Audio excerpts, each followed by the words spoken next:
What is up, Fit Pros? I want to welcome you to another episode of the Fit Pro Business Show. Thank you so much for tuning in. This is a brand new series where I'll be interviewing in the trenches fitness business owners, and we'll be learning about their start in the fitness industry, their successes and their struggles with their business, as well as what keeps them motivated. So if you're wanting to learn how to move your business forward faster and learn from business owners that are currently doing it, then stay tuned in. And in this episode, you guys actually get the luxury of hearing my story and my start in the fitness industry. So if you've been listening to me for any bit of amount of time, you know that I've been in the industry for quite some time now. Actually, I've been in the industry for 15 years. I started 15 years ago. I was working at an insurance company. Let me backtrack just a little even further than that. Prior to that, I was a student athlete. I played baseball in college in California at the Masters University, where I got my degree in physical education. Thought I was going to be a teacher and coach, started on my credential, was burned out from school, got married right out of college, and my wife and I had our first daughter right away. And I needed to start making money. And I couldn't afford to continue going to school. And plus, I was just burned out of school. And some of you guys may know how that feels. So I went to go work for an insurance company, answering phones, on the phone all day, answering phones, answering insurance questions. It was horrible, sitting at a desk for 8 to 10 hours a day, being monitored, making sure that I hit my call quotas. And that in that time, I was like, man, what can I do that I am passionate about, that I love? And in high school, my brother, who I've always looked up to, he's 10 years older than I am. He was also coaching me at the high school level in baseball. And at the same time, he was working as a part-time personal trainer. And he would take me to the gym where he was working at. And I was like, man, this is cool. How he's just helping people get fit and how excited they are to see him. And I went back to that. I'm like, man, I'm passionate about fitness. I've always been an athlete my whole life. I want to be a personal trainer. So I went and got certified, started working for a company in my town part-time. I'd go before work in the morning, before work at the insurance company in the morning at 5 a.m. and work until 8 a.m., shower, go to work for 8 hours, then come work back to the gym and work another couple of hours and then head home. And as I was doing that, I was like, how can I make this a full-time living and still provide for my family? Some of you guys may be in that situation where you're trying to figure that out as well. And I couldn't quite wrap my head around training people full-time and making a living doing it at that time.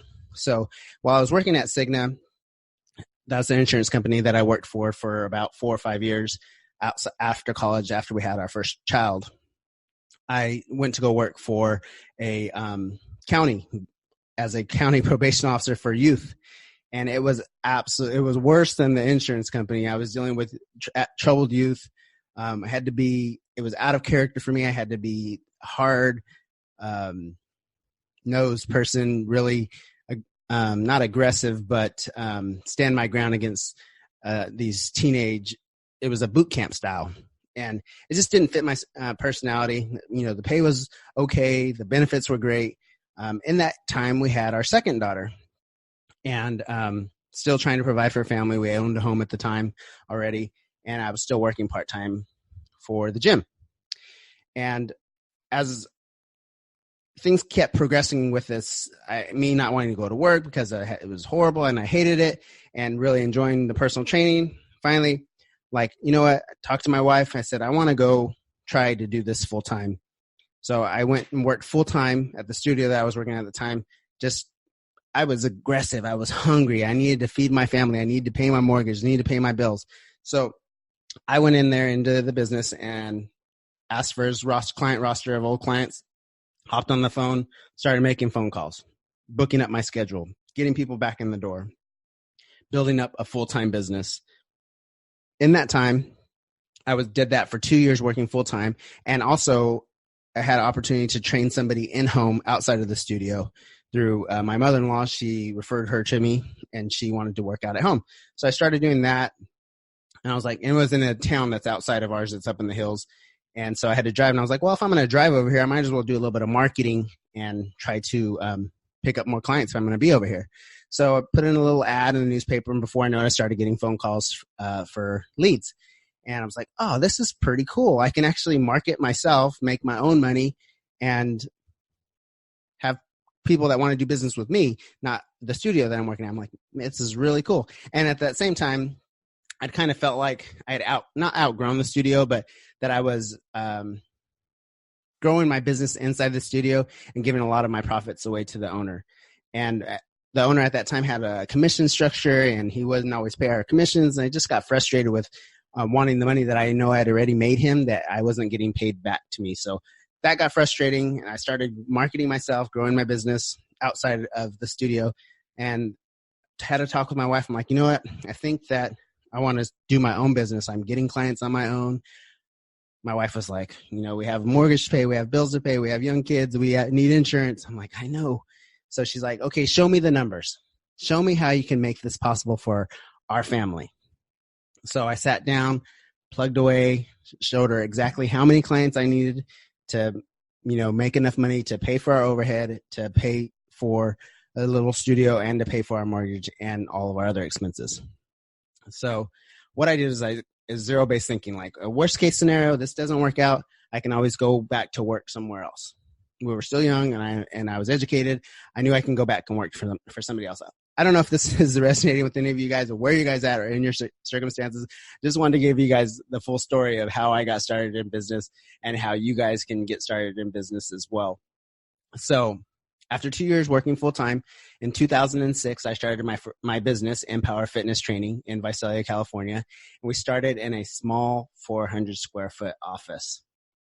And it was tiny. I trained like 1 or 2 people at a time, but my overhead was really low. And if I had it, this is all due to my wife, because if I had it my way, I was going to take out a loan. I was going to open up this big building and just start driving it full of people. And I've seen so many businesses close over the last 13 years where the trainers came in, maybe they didn't have the experience that they needed, business experience on how to sell and market the business, came in, opened this huge facility with all this overhead.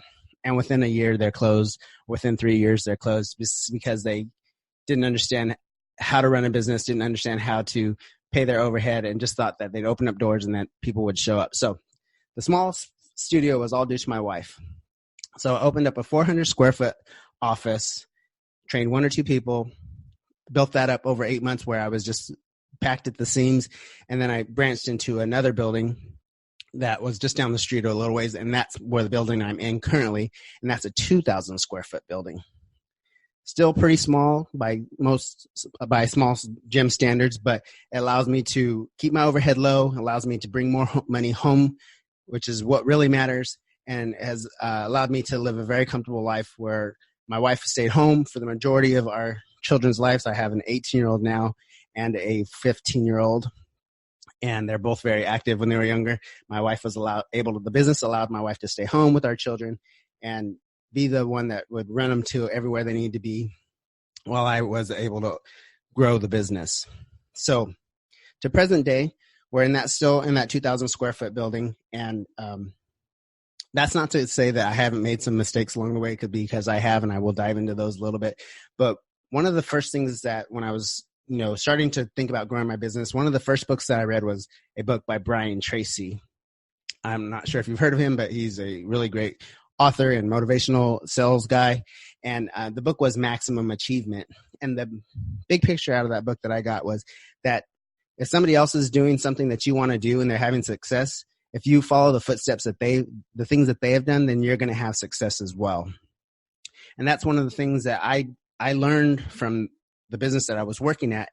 Saw his model, saw how it worked. He did all semi-private 30-minute training sessions, saw how he was able to build a business and how he was growing, and modeled that off of what I learned from him, things I liked about his business, things I didn't like about his business, and then brought that over to my business. And so he was being successful. I followed the steps that I learned there, and then I brought that over to my business, and I've been successful as well. So those are some of the things that you guys can do as well within your business. Find somebody that's doing what you want to do, take the steps that they've taken to get to where they are and what they're doing, and you will have success as well if you follow the steps that they outline for you. And a lot of times too, with people that are running businesses, they're more than willing to reach out a helping hand to somebody else that's wanting to start their own business or wanting to do what they're doing and offer advice, offer mentorship, offer coaching. That's why I'm here for you guys as well. So, okay. In 2000, that 2,000 square foot building is where I'm in now. But in 2010, I thought my business was going well. I thought, you know what? I want to open up a second location in the town where I live, because I live in one town and my business is in another town. So I'm like, I know a lot of people there. Just start a little business. And I opened up another 2,000 square foot facility in my town. It was about 2010. I just thought I'll just hire a couple of trainers. I'll do the marketing. I have the system in place that I know can grow. But the problem was I didn't have the staff in place at the time. So in 2010, I'm scrambling to try to find trainers, trying to get coverage for my other studio, as I've got it fully running already. And it was another small 2,000 square foot building. So trying to scrounge up trainers, trying to make sure trainers show up on time while I'm still running my business in the other town. And needless to say, that business did not fly. After 12 months, I was like shutting her down. And that was a big mistake, because I didn't lose my business over it, but I expanded too soon, and my business and my systems weren't in place to make that happen. And so after 12 months, I shut that business down. So that was one thing I learned, like, you have to have systems in place before you try to expand or before you try to take on other challenges in your business. Make sure that your number one business is running on all cylinders, that you have all of your systems in place, and that nothing is going to go down when you make those new steps. So that was a major mistake that I made. And that was in 2010. But now, looking back, I learned a lot from that. If I were to open up a second facility, I'm sure that I would have a lot more success. But I'm perfectly happy in my 2,000 square foot building, driving traffic in there. My current challenge is I've had success in growing my business to a certain point. But the next point that I want to get my business to, which is a 300,000, 400,000 range a year in my little 2,000 square foot building, is going to require a lot of changes for my business. It's going to require more staff for me to bring in, going to require more services that we have to offer.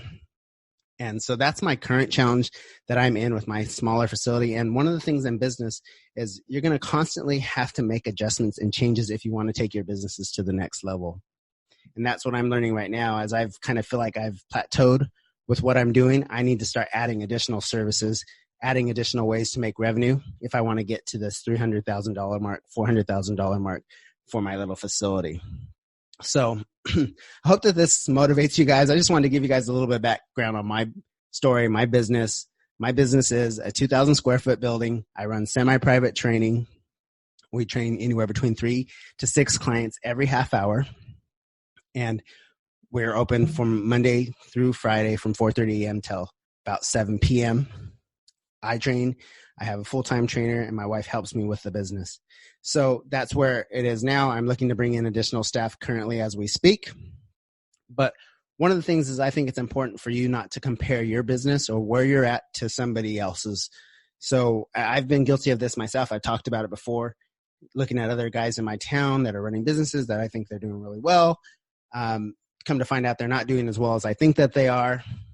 And I've been trying to compare myself to them, thinking I'm not doing I'm not where I should be, but that's just not true.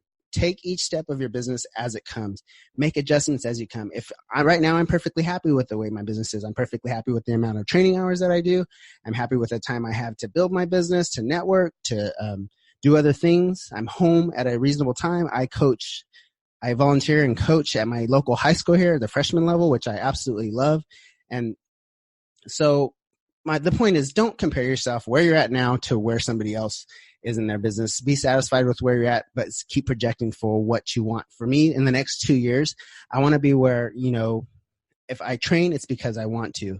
It's because of a choice, but I have staff in place that can cover, and then the business runs itself with me doing other things, out networking, growing the business, growing my brand, adding, the coaching services to what I'm currently doing, helping other fitness business owners grow their businesses and learn from what I've done.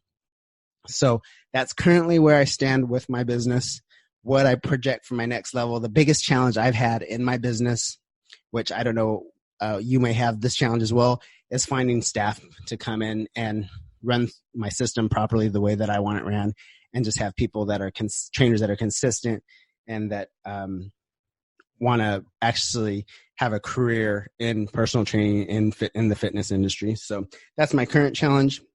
In the next 2 years, that's my goal, that $300,000, $400,000 out of my little small facility, running on all cylinders and allowing me to do other things in my community, as well as helping other fitness business owners and coaches grow their business. So hope that you guys got some value from this. Here's the other thing too.